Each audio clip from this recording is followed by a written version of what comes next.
بسم اللہ الرحمن الرحیم۔ سجدے کا صحیح طریقہ کیا ہے جو بیان کیا گیا ہے، اور سجدہ رکن ہے یا نہیں۔ اگر سجدہ چھوڑ دیا جائے یا دونوں سجدے نماز میں کوئی شخص بھول جائے تو کیا اس کی نماز باطل ہو جائے گی؟ دیکھیے، سجدہ جو کیا جاتا ہے چاہے نماز واجب ہو یا مستحب ہو، رکوع کے بعد انسان بیٹھتا ہے اور اس کے بعد سجدہ کرتا ہے، لیکن سجدہ رکن میں سے ہے، اور ایسا رکن اگر کوئی شخص بھول جائے، دونوں سجدے بھول جائے تو اس کی نماز باطل ہو جاتی ہے۔ لیکن اگر کوئی شخص ایک سجدہ بھول جائے تو اس کے مسائل ہے بیان کیے گئے ہیں، باطل نہیں ہوتی ہے۔ اور سجدے کا طریقہ کیا ہے؟ سجدے کا طریقہ یہ ہے کہ انسان بیٹھے اور بیٹھنے کے بعد اپنی پیشانی کو ایسی جگہ رکھے جو گدے کی طرح نہ ہو یا اس کی طرح کوئی ایسی چیز نہ ہو، بلکہ ٹھوس ہو، زمین پر رکھے جو ثابت رہے۔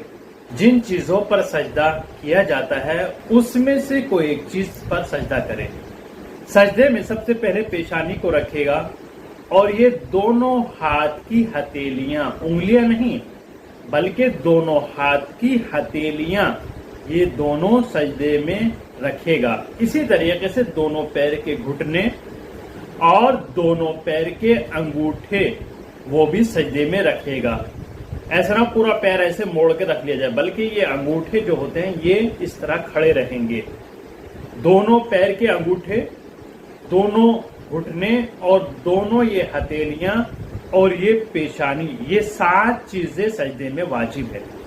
اگر کوئی شخص ذکر سجدہ پڑھتے ہوئے ان 7 میں سے کوئی ایک چیز کو ہٹا لے یا اٹھا لے تو اس کی نماز باطل ہو جاتی ہے۔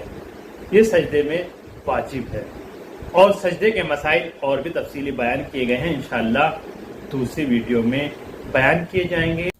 آپ ہمارے چینل کو سپورٹ کریں اور سبسکرائب کرنا نہ بھولیں۔